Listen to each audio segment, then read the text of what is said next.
Shakespeare খুব একটি সত্য কথা বলেছিলেন, আমি সবসময় সুখী থাকি। জানো কেন? কারণ আমি কারো কাছে থেকে কোনো কিছু প্রত্যাশা করি না। প্রত্যাশা সবসময় কষ্ট দেয়।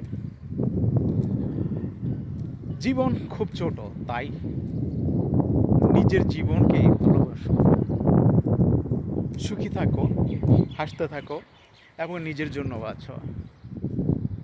আর হ্যাঁ, কথা বলার আগে শোনো, লেখার আগে চিন্তা করো, খরচ করার আগে উপার্জন করো, দোয়া চাওয়ার আগে ক্ষমা করো, কষ্ট দেওয়ার আগে অনুভব করো, ঘৃণা করার আগে ভালোবাসো।